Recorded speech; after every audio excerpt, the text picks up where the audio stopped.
noite, igreja, graça e paz a todos, amém?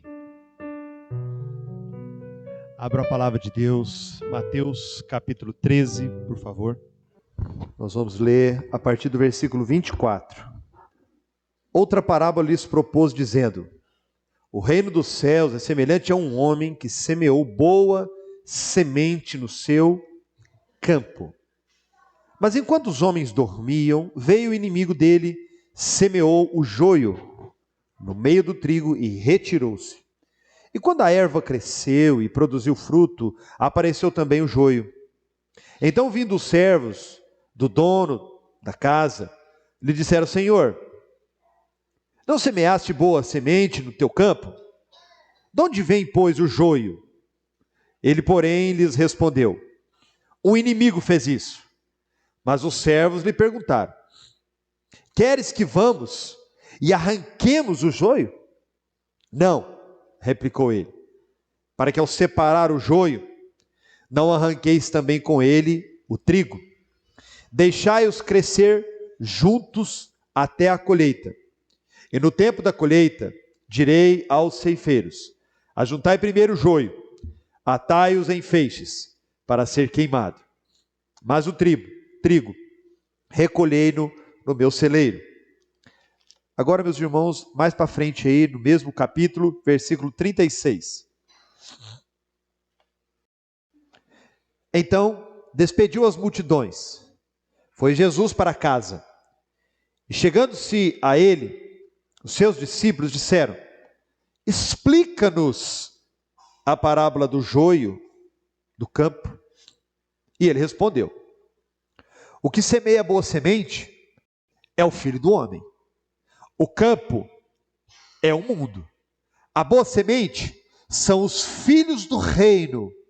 O joio são os filhos do maligno. O inimigo que o semeou é o diabo.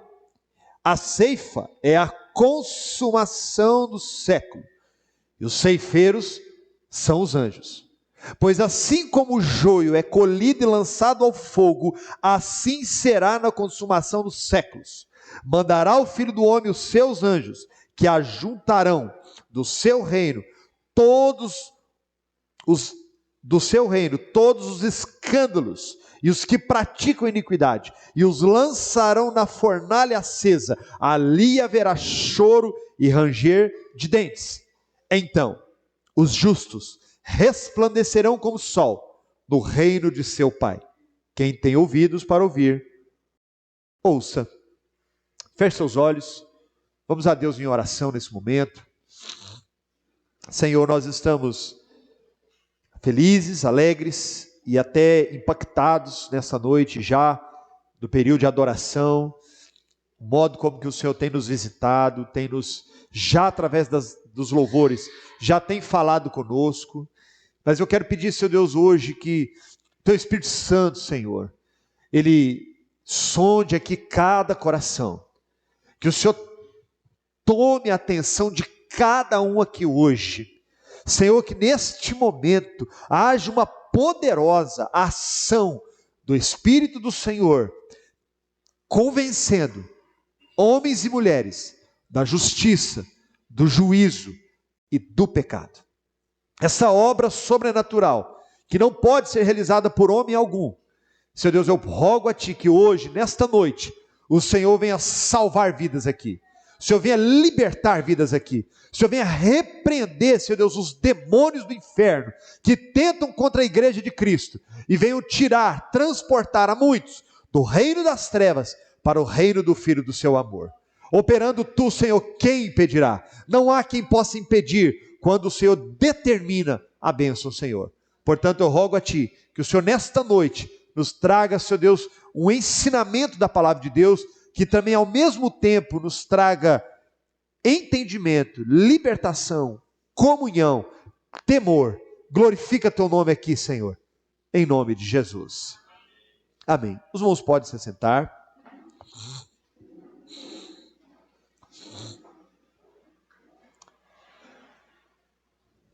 Igreja, no domingo passado, foi nos trazido um sermão muito precioso sobre a parábola da semente, anterior a essa. Eu quero muito recomendar que aqueles irmãos que não vieram, que não assistiram, assistam. Mensagem muito importante. O Senhor Jesus contou algumas parábolas em sequência, e essas parábolas são conhecidas como as parábolas do reino. Então, a primeira que ele contou foi a do semeador. E a segunda, ele contou aqui, que nós lemos, é a parábola do trigo e do joio.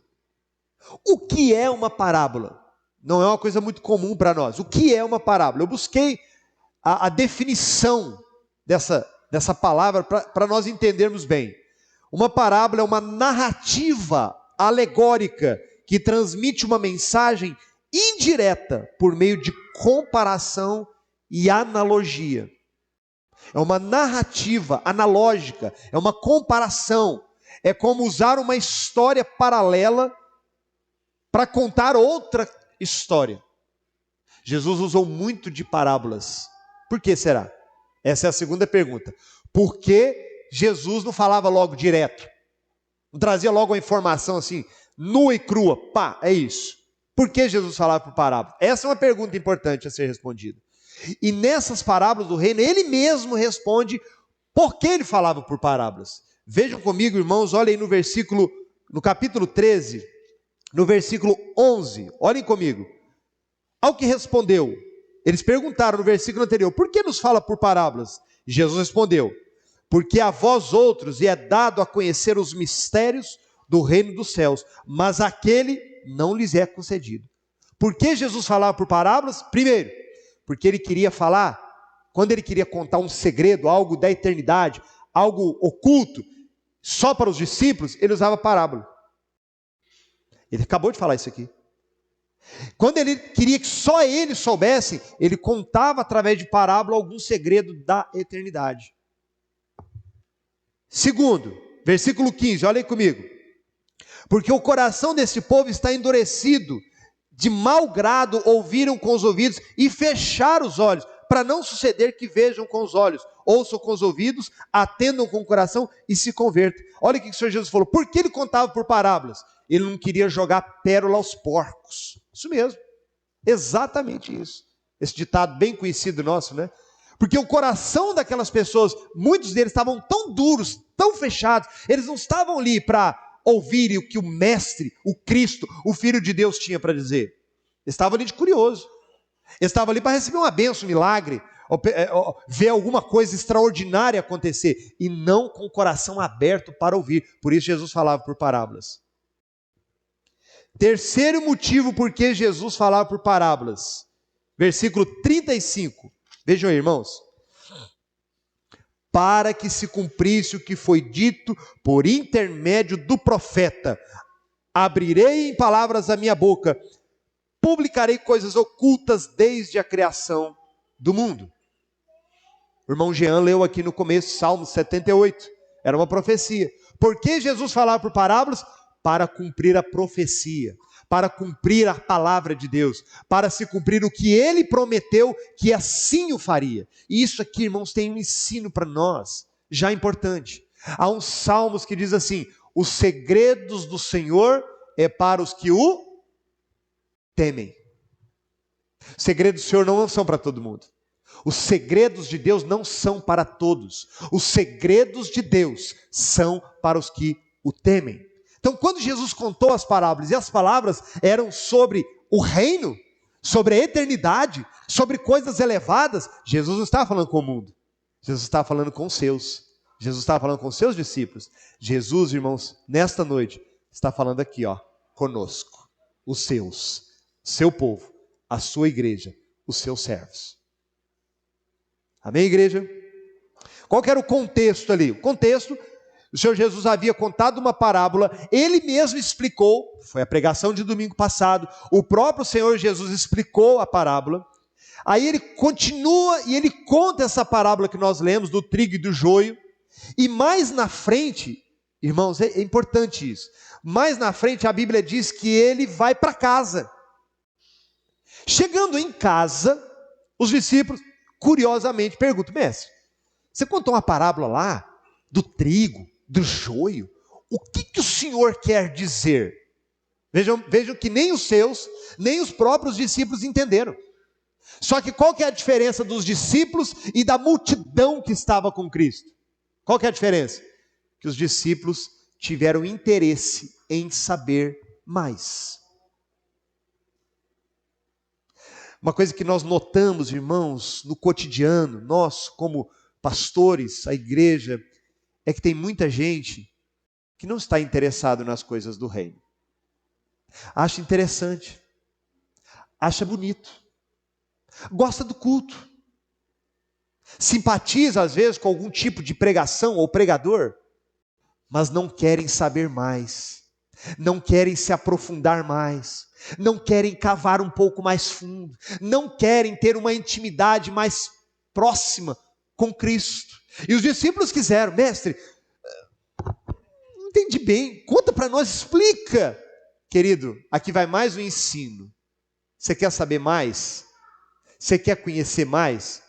Vá direto à fonte das águas vivas. Ele com certeza vai falar com você.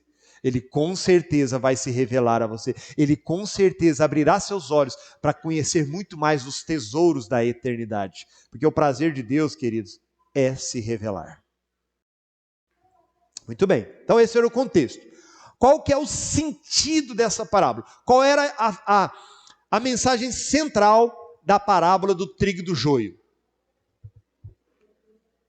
É representar para nós o estado presente e futuro do reino dos céus na vida da igreja. O que o Senhor Jesus estava falando com os discípulos ali era mostrando para eles, por meio de uma parábola, o que aconteceria com a sua igreja, com o seu povo, o seu reino, naquele momento e nos séculos que viriam. Importante isso, irmãos, essa informação é importante. Então vamos lá. Eu não vou, irmãos, olha aqui, eu não vou sair fora do que Jesus já falou. Tá bom? Ele já deu a revelação, está aqui. Os irmãos viram que nós lemos, primeiro a gente leu a parábola e depois a gente leu a explicação? Eu não sou mais inteligente que Jesus para inventar a revelação aqui não. Eu vou direto no que ele já falou. Amém, igreja? Então vamos lá. Acompanhem comigo. Versículo 24. Outra parábola lhes propôs dizendo: o reino dos céus é semelhante a um homem que semeou a boa semente no campo. A boa semente. O que é a boa semente? Vá lá comigo, no versículo 37. O que semeia, Jesus respondeu, o que semeia boa semente é o Filho do Homem. Quem que é o semeador? Cristo. Quem que é o que lançou a semente, que enviou a semente? Jesus. Mas como ele é identificado aqui? Como Filho do Homem. O Filho de Deus aqui é identificado como Filho do Homem. Por que Filho do Homem? Aquele que, sendo Deus, veio ao mundo, se fez carne, habitou entre nós e vimos a sua glória como a glória do unigênito do Pai. Ele, o Filho de Deus, o Rei dos Reis, o Senhor dos Senhores, é o semeador. Continuemos. O que ele fala aqui? O que ele fala sobre a semente? O que é a semente? Observe um detalhe aqui, queridos, que na primeira parábola, Jesus conta sobre a parábola da semente. A semente era o quê, hein? Vocês não lembram? A palavra. A semente era a palavra, mas nessa parábola não.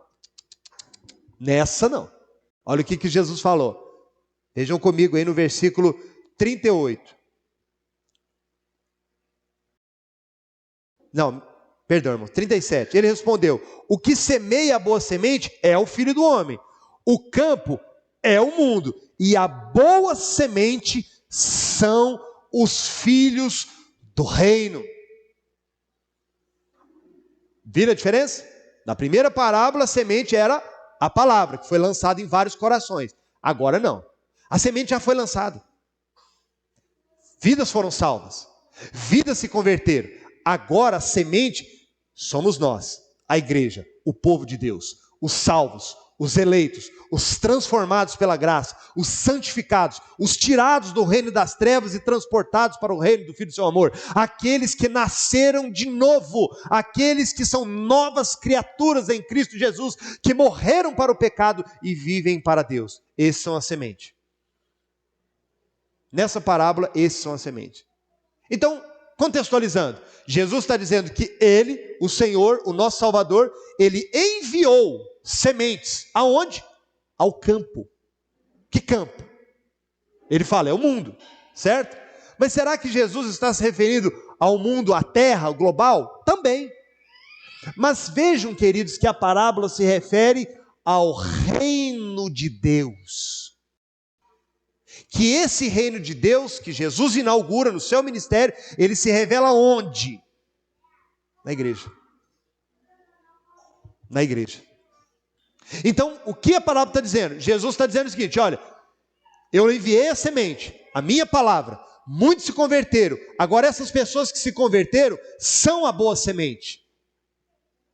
No meu campo, o campo é dele.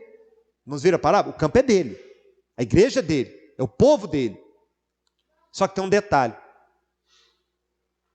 Veio a noite e alguém lançou outra semente no meio do campo. Joio. Quando é que foi identificado isso? Depois de um tempo. Começou a crescer a planta, o trigo, o joio começou a crescer. Quem não entende, era tudo a mesma coisa, mas quem entende olhou e falou, pô, não tem errado aí. Lançaram outra coisa aí no meio. Vamos ter que arrancar. Erva daninha, serve para nada. Vamos ter que arrancar. Mas aí ele vai ao Senhor, ao dono do campo e fala assim, o que o senhor semeou? Não, eu semeei semente boa. Mas está cheio de erva daninha lá, alguém lançou alguma coisa lá. E aí ele fala, foi o inimigo. E Jesus conta, foi Satanás, o príncipe das trevas. Enquanto vocês dormiam, ele plantou o joio. Precisa explicar, irmãos? Tá bom, vou explicar. O Senhor Jesus estava dizendo o seguinte, que ele ia estabelecer a sua igreja, o seu povo nessa terra, mas que no meio da igreja, é isso mesmo, irmãos, no meio da igreja, do povo de Deus, Satanás iria plantar falsos crentes, falsos profetas, pessoas que se pareceriam crentes, mas não eram. Pessoas que se pareceriam homens e mulheres de Deus, obreiros, diáconos, pessoas que tocam, cantam, ensinam a palavra, falam muito bem, mas que nunca foram crentes. Filhos do diabo, filhos do maligno. E aqui eu quero dizer uma coisa para vocês, igreja. A Bíblia diz que ou você é filho de Deus, ou é filho do diabo. Não tem uma outra paternidade. Ou você é filho de Deus, ou você é filho do diabo. A palavra de Deus é clara sobre isso. Efésios capítulo 2, nós aprendemos hoje de manhã. Nós éramos mortos em delitos e pecados, filhos do diabo, dirigido pelas potestades do ar. Filhos da iniquidade, estávamos debaixo da ira de Deus. Então, queridos, vejam comigo. Vamos lá. O joio, então vamos voltar ao texto. O joio são os filhos do maligno. Aqui está o caráter dos pecadores, hipócritas e também de todos aqueles que são profanos e iníquos. Eles têm uma aparência cristã, mas não são. Olha o que a palavra fala em Efésios 2, versos 2.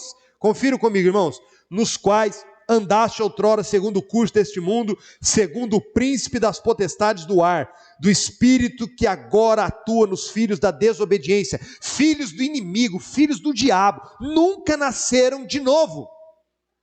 João 8,44, esse texto é pesado, irmãos. João 8,44, vejam só, vós sois, Jesus falando, e para quem que ele estava falando? Para os fariseus, para os religiosos da época. Vós sois filhos, olha lá, vós sois do diabo, que é o vosso pai, e quereis satisfazer-lhes os desejos. Ele foi homicida desde o princípio, e jamais se firmou na verdade, porque nele não há verdade. Quando ele profere mentira, fala do que lhe é próprio, porque é mentiroso, pai da mentira. Jesus estava falando com os fariseus, com os religiosos, filhos do diabo. Quem foi que semeou? Foi o inimigo. Desde que Satanás se tornou um espírito mau, ele tem se dedicado exclusivamente, cada segundo da sua vida, que pouco que lhe resta, em tentar o povo de Deus, em se infiltrar no povo de Deus, em trazer contenda no meio do povo de Deus, em trazer divisão no povo de Deus, em trazer contenda, discórdia, inimizade, porfias, ciúmes, inveja. O joio por si só, queridos, ele é inútil. Ele é inútil. Vejam só, o joio foi semeado enquanto dormia. Queridos, nesse sentido nós temos que tomar muito cuidado. Nós não podemos vacilar. Dormir. O pastor acabou de nos mostrar aqui agora uma reportagem. Há uma agenda para 2030, irmãos.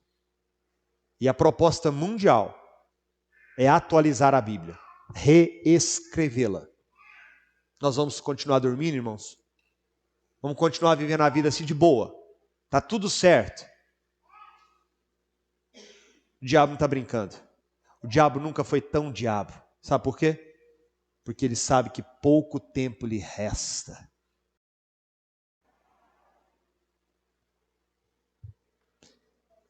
Olha que interessante, versículo 25. O inimigo foi lá, lançou a semente e vazou. Saiu correndo. O trigo você tem que ficar lá regando, limpando, adubando, né? O joio não. Lançou aqui, brota igual uma praga. Não precisa regar, não precisa podar, não precisa fazer nada. Ele simplesmente alastra. O joio é um trem que alastra, é uma erva daninha. É isso mesmo, irmãos. É isso que a palavra está falando. O inimigo se retirou. Por que ele se retirou? Porque ele não quer ser identificado. Vem cá, irmãos, deixa eu falar uma coisa para vocês. Vocês acham que o diabo está preocupado em possuir alguém na igreja, a pessoa ficar rolando, estribuchando, virando mortal, quebrando público? Vocês acham que o inimigo está preocupado com isso, irmão? Seja sincero. Não, para e pensa um pouquinho no inimigo que a Bíblia fala. Você está preocupado em ficar se manifestando? O inimigo faz isso não. Isso aí pode até fazer, mas ele é muito mais sutil. Se ele pode enviar os servos dele, se ele pode enviar os seus filhos, por que ele vai ficar fazendo isso? Para quê? Ele não é trouxa não. Vejam que ele semeou e saiu. Observem comigo, irmãos, 2 Coríntios, capítulo 11, versículo 13. Olha esse texto. O que Paulo está falando já no início da igreja? Porque os tais, o joio, são falsos apóstolos, obreiros fraudulentos, transformando-se em apóstolos de Cristo. E não é de admirar, porque o próprio Satanás se transforma em anjo de luz. Não é muito, pois que os próprios ministros se transformem em ministros de justiça, e o fim deles será conforme as suas obras. Sabe por que a igreja está como está? Porque está assim, de falso profeta, filho do diabo, com o nome de pastor. É triste falar isso, irmãos. É duro ouvir isso, mas isso é uma verdade. O texto está falando sobre isso.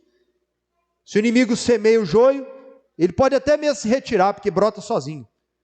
O joio não apareceu até que a folha se formou e produziu frutos. Tem algumas maldades no coração do homem que nós aprendemos hoje de manhã, que ela leva tempo a aparecer. Leva tempo a máscara cair. Não é assim? A pessoa vem, infiltra e tal, e paz do Senhor, e vai, e se abraça, e vai para os pequenos grupos e tal. Mas vai crescendo. Vai crescendo. Na hora que tem que dar fruto, aí mostra quem ele é. Na hora que ele tem que... Os irmãos lembram do fruto do Espírito? Na hora que ele tem que revelar o fruto, não aparece de jeito nenhum fruto. Está escondido. Por quê? Porque não tem. Ali ele revela, na hora da tentação, da luta, da angústia, da provação. Na hora que trem está quente mesmo, na fornalha, ele vira as costas e vaza. Ainda deixa prejuízo, muito prejuízo, muito. Veja o que o apóstolo Paulo falou aqui. Quando os servos se deram conta, reclamaram ao seu senhor: Senhor, não semeaste a boa semente? Aqui, irmãos, tem um ensino importante para nós. Tem muita gente que vem para a igreja, passa no início, fica empolgada, fica animada, fica feliz. Encontrei a igreja. Eu já estava cansado de procurar. Nossa, que igreja boa. Passa um tempinho, tem uma decepção. Pensei que era terra boa. Pensei que era uma igreja boa. Pensei que o pastor era pastor mesmo. Meu querido, deixa eu falar uma coisa para vocês aqui. Não existe igreja de 100% trigo. Não existe. Vou falar igual os neopentecostais agora. Pegou a visão, irmão? Capite? Não existe. Isso é uma utopia. Isso é um trem que o diabo lançou nas mentes de igreja fiel, igreja perfeita, igreja que todo mundo é salvo. Não tem na palavra. Os próprios discípulos, um deles traiu. A maior igreja, a igreja mais santa, com o maior pastor de todos os tempos, Cristo, um lá traiu. Isso existe, isso é um engodo. Isso é um trem que vem para você se desanimar. É o joio. É o joio. Isso vem para te desanimar, para te desencorajar. Não mexa com isso mais não. Achei que era uma coisa e a outra.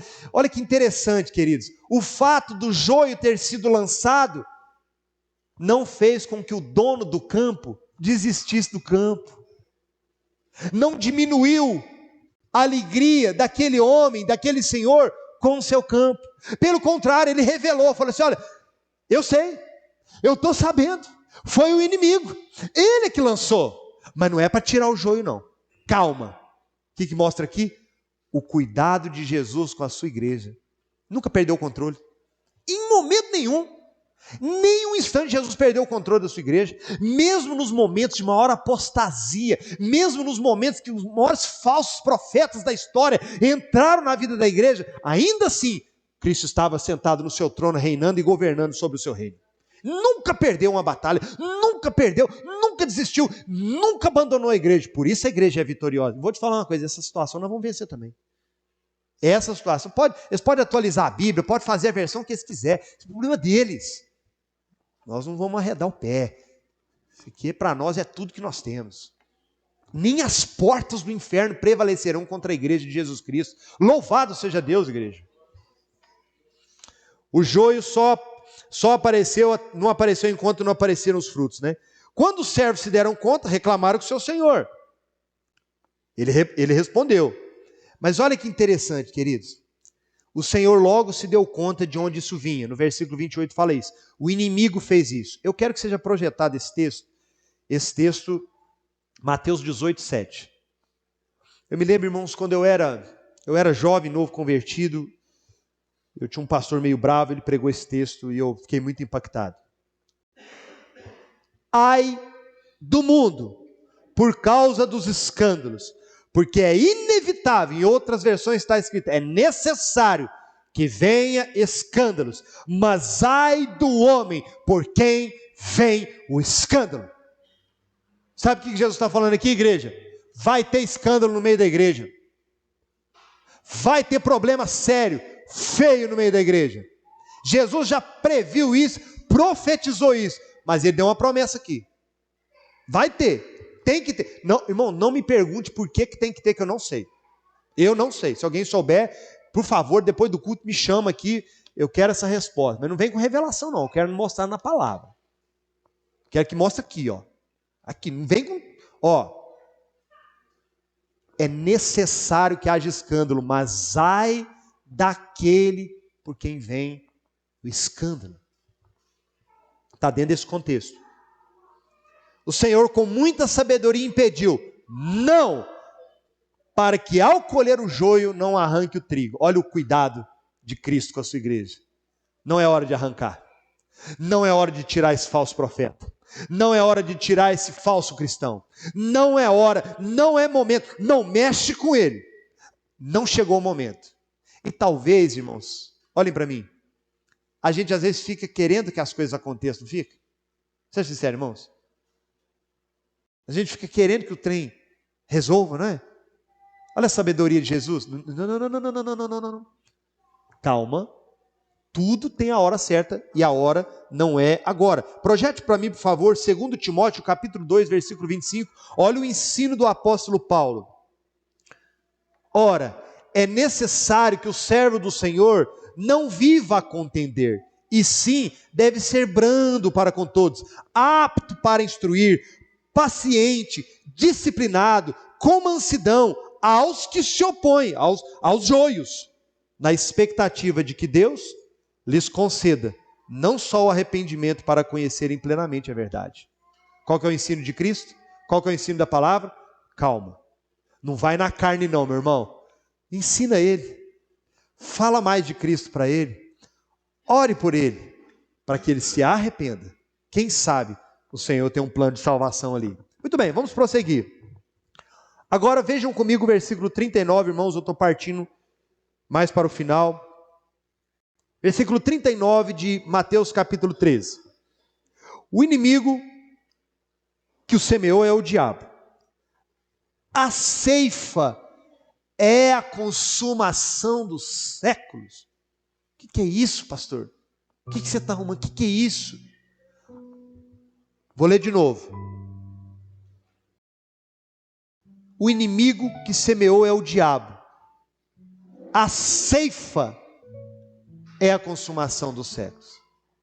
Irmãos, se o reino dos céus é como a semente lançada no campo, ele espera que dê fruto, ele espera que cresça, ele espera que dê muitos frutos, porque um dia ele vai colher, porque um dia ele vai requerer o fruto, um dia será o dia que diz a palavra da ceifa.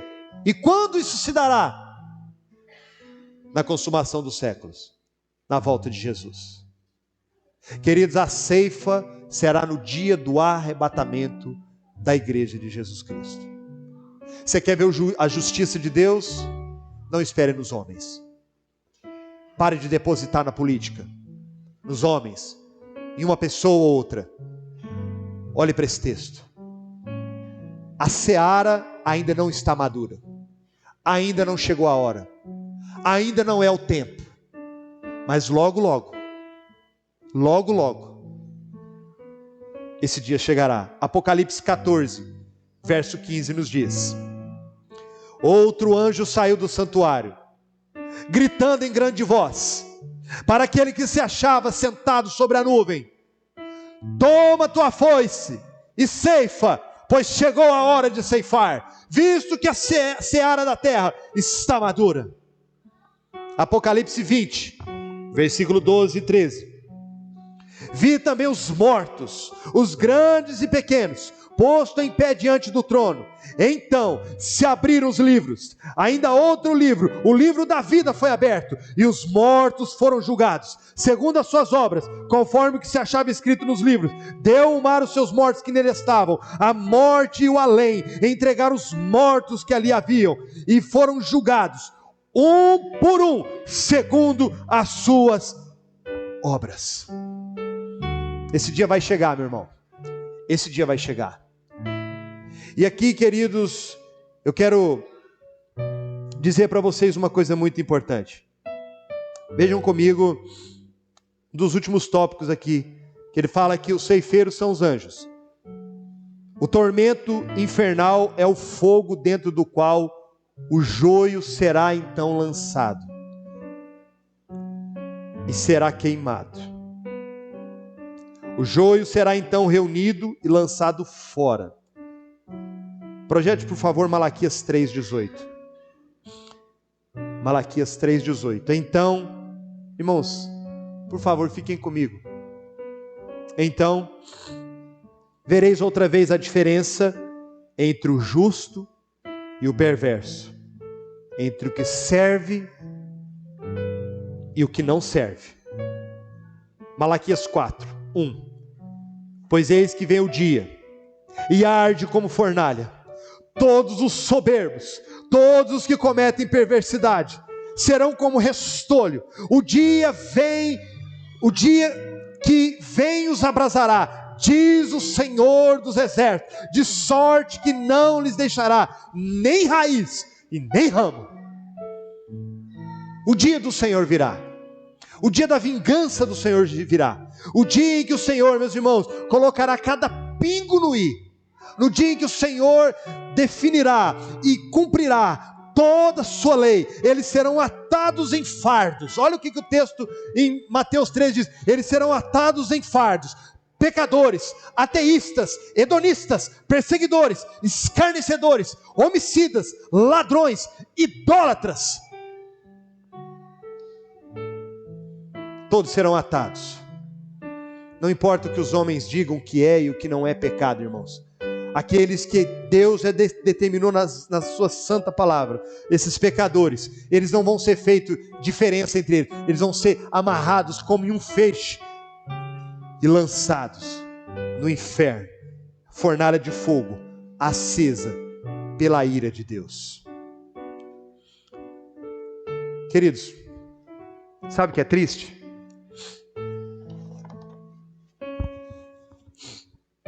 Não me interpretem mal, mas se o texto sagrado diz que no campo foi lançado joio, há joio aqui.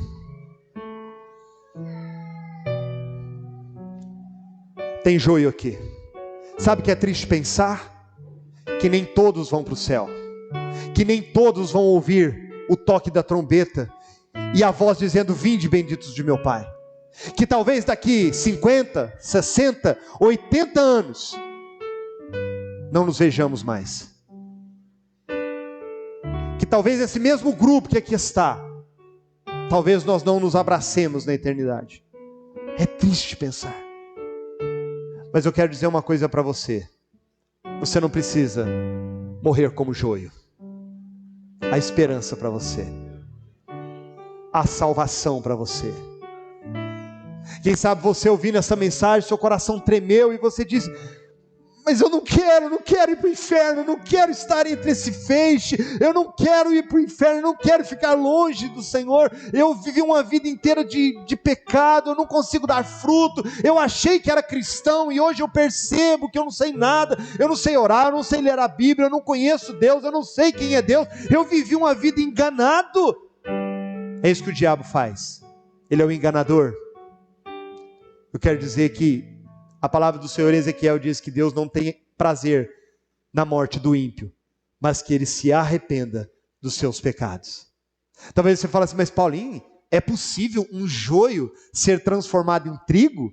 Claro que é, meu irmão. Se ele transforma bodes em ovelhas, se ele tira homens das trevas e coloca no reino da luz, se ele veio com poder e grande glória e disse a um homem, nós até ouvimos sobre isso há poucos dias, né? Condenado à morte numa cruz romana, quando ele disse: Senhor, quando entrares no teu reino, lembra-te de mim. E Jesus olhou para ele com misericórdia e amor e disse: ainda hoje estarás comigo no paraíso. Há esperança para você também, querido. Você não precisa estar entre esses, que o grande e terrível dia do Senhor, quando ele vier como uma ceifa, cortando, e não vai ter mais como se justificar, não vai dar tempo mais de você organizar a sua vida, meu irmão, não vai dar tempo mais de você colocar essa situação em ordem, não. É agora, é hoje.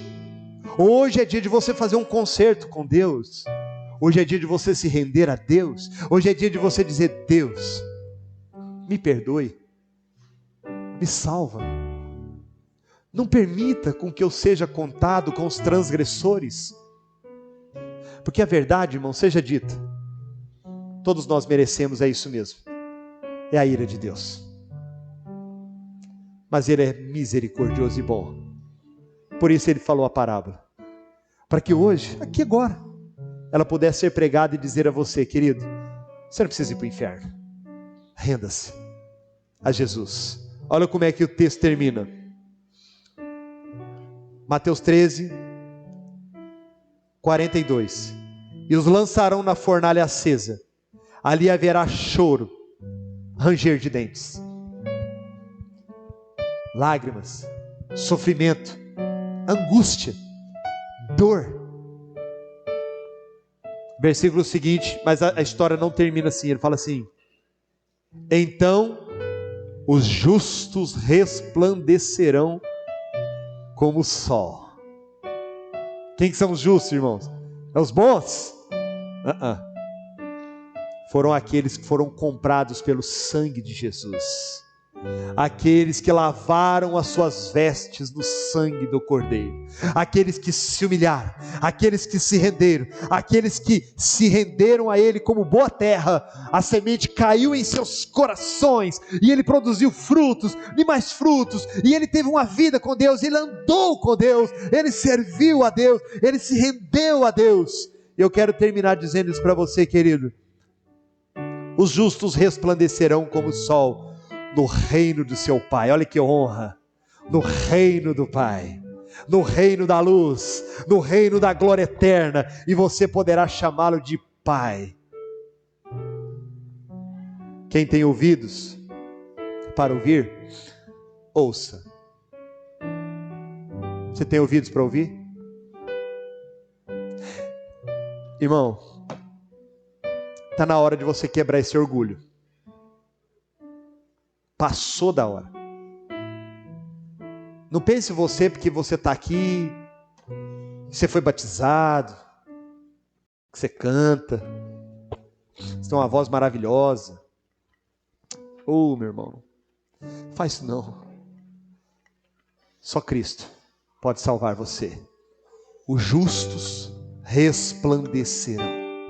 Você quer ser justo? Renda-se hoje. Entregue-se hoje. Nós vamos ouvir um louvor agora. Cada um, todos nós aqui, vamos orar a Deus. Senhor,